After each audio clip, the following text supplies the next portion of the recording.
What is up, guys? It's your boy, Witch Queen Cacus, and today we are going to be discussing the brand new Witch Queen campaign on Legendary difficulty. Now, don't worry, we are going to be avoiding spoilers, but we are going to be providing a bunch of tips and loadouts for how to complete the Legendary campaign as easily as possible. And this is something you absolutely want to do. Firstly, if you are on Legendary difficulty, anytime you would get a chest in normal, you're going to get double those chests instead, so you're going to get a bunch more loot.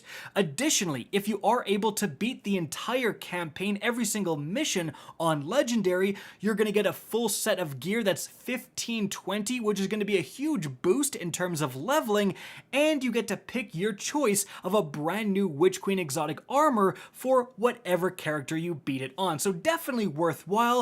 So let's get started with some tips. But just before we do you use the internet? Wait, don't you post this on YouTube? Yeah. Of course they're going to be watching it That's on the internet. the joke. Okay, restart. Do you value your privacy? Oh, everyone likes privacy. That's what I'm saying. Everyone's got to check out today's sponsor, NordVPN. A VPN virtual private network is going to provide an encrypted tunnel for your data to flow through, keeping it out of the hands of all those companies that want all of your personal information. And check this out. Hey, I'm in the United States. Guess what? Now I'm in England. But you know what, actually? Now I'm in Germany. Being able to switch regions lets you access, for example, your favorite Netflix show that's only on Netflix Australia. G'day, mate, I'm Australian now.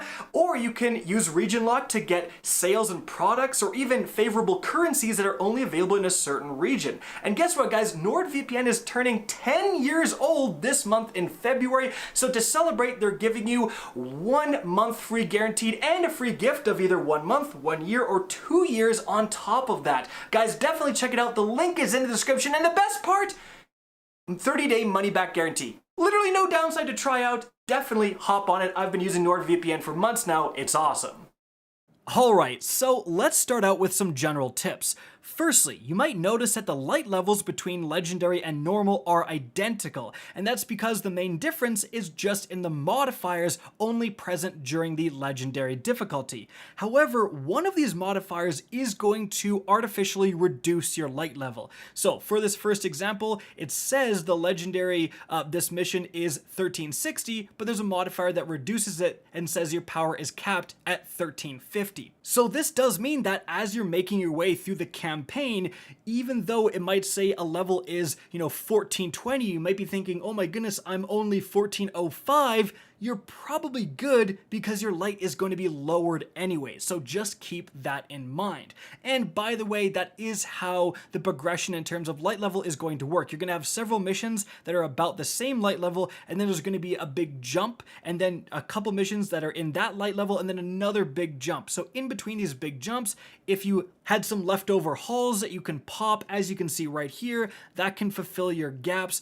But generally, you're going to be getting a ton of loot during the Legend campaign, and just make sure to infuse your best gear upwards, because every time you do get those 2 chests, each one is going to drop an upgrade module, so you are able to consistently infuse your favorite things. Now, another big difference for Legendary is that when you are in a darkness zone, you only have 1 revive token per teammate. So make sure that if you do have a teammate go down, firstly, get them right away, because you only have 45 seconds to revive them, otherwise the whole team wipes, and make sure to rotate who's reviving who, and try to keep all of your available tokens at hand. Moving on from there, however, another tip I have involves the Deep Sight ability. So during the campaign, you're going to encounter these orbs, you activate Deep Sight, and then it reveals different pathways to go to. A huge tip that helped us solve some of the puzzles we would encounter when we figured this out is that one Deep Sight doesn't necessarily unlock every single pathways. Often you're going to use one Deep Sight, go into a different room, and then in there's going to be another Deep Sight that will reveal additional pathways. So often if you get that one Deep Sight and do things very fast, you're going to end up in that other room going, I don't know where to go, and that's because you kind of have the wrong Deep Sight activated. You have to activate that second Deep Sight that you're going to encounter by using the first one. A little bit confusing, but it is definitely something you want to pay attention to.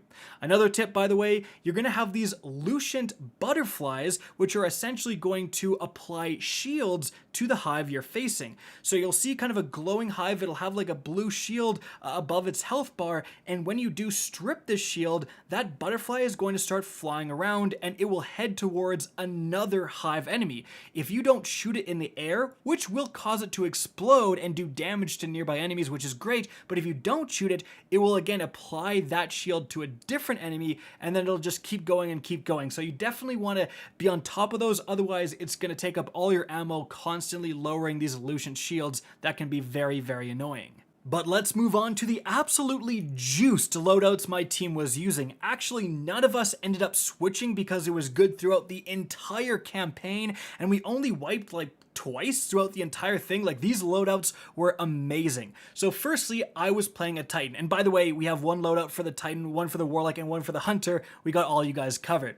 So my Titan, of course, I had to use Void because of Void 3.0. That's probably what I would recommend pretty much everyone do because it's just so powerful right now. It's the new hotness. And I was using Bubble as my super, and then Offensive Bulwark as my aspects, and then for my fragments, really the one I would highly recommend is Echo of Undermining. A lot of people are going to be scared off by the -20 discipline, but having your void grenades apply a weaken effect to enemies is incredibly important within the Legend campaign. And this is going to let me, as one Guardian, give my team access to a buff with my bubble and a debuff with my grenades. And this is super important. You really want to make sure you have something that can give you a buff, so a bubble, a well, something like that, empowering rifts even, and then something that can give you a debuff. So a tether hunter, again, these oppressive grenades, all of that stuff. And that's because you're going to encounter a ton of mini bosses and huge chunky yellow bars in the legendary campaign. Like, you are really going to need to be able to do some substantial DPS at certain points, so you need a buff and you need a debuff. And again, the fact that a Sentinel Titan can do both by himself is very, very good. Now, in terms of my weaponry, I'm using the Judgment Hand Cannon, basically just a great weapon with Demolitionist. Of course, that's to let me get my grenades that apply a weaken more often. Then I'm using the Salvenger's Salvo, kind of the same thing. I am using Demolitionist with this, and this is amazing with ad clearing because of chain reaction. And then I had to use the Galahorn. This thing is juiced to the gills, so good against single targets and incredible against groups of enemies. Importantly, that Pack Hunter exotic perk means that only one person in your fire team really needs the Galahorn, and the other teammates, as long as they're using rocket launchers, can get benefits from it as well. Now, because I'm using this, guys, I'm using Blast Radius. This Charge with Light mod is really what my build is built around, and that's because you can no longer produce orbs of power with masterworked weapons without putting a specific mod on, so I needed an easy way to become Charged with Light that isn't taking charge. Therefore, I mean, how do you not get a multi-kill with a Galahorn? I'm Charged with Light all the time, and this lets me, of course, run Protective Light. Even though this got a bit of a nerf with the Witch Queen, it is still going to help your survivability massively. And then, of course, some rocket launcher, finders, and scavengers. Remember, actually, that rocket launcher scavenger is an early unlock in your seasonal artifact, so try to get that, and you can fit that on for only 1 energy, which is pretty nuts. Oh, and don't forget to use Elemental Ordnance if you are running oppressive grenades, because obviously you're getting a lot of kills with them, which is then producing wells that give you more ability energy.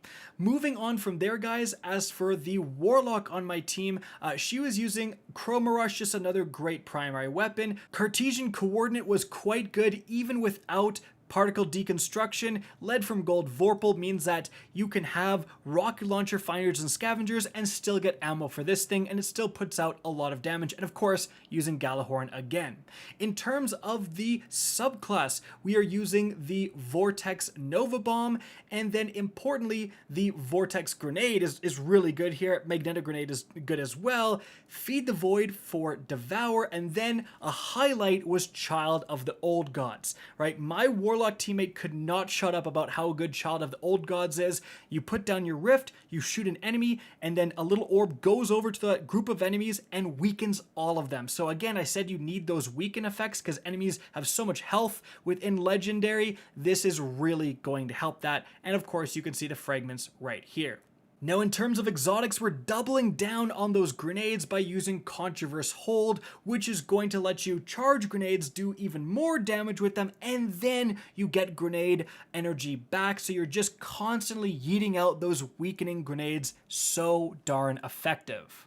But next up we have the Hunter. My Hunter was using the Night Stalker, specifically the Mobius Quiver Shadow Shot, which is kind of the new updated Mobius Quiver, and we did like it. It's going to shoot a volley of 3 arrows at once and was very good for ad clear. It didn't last quite as long in terms of boss DPS, and that's why we're leaning so heavily into these oppressing grenades. Now, in terms of aspects, we've got Trapper's Ambush and Vanishing Step. So both of those things are going to grant invisibility, and this Hunter build is just completely going into this invisibility aspect because, as you can see right here, the exotic is the Graviton Forfeit, which is going to increase the duration of any invisibility effects. So guys, when I talked earlier about only having one single revive token, obviously being able to make the whole team invisible, right? But more realistically in this scenario, you make the person with the revive token invisible and then they can go and secure the revive. It was incredibly useful.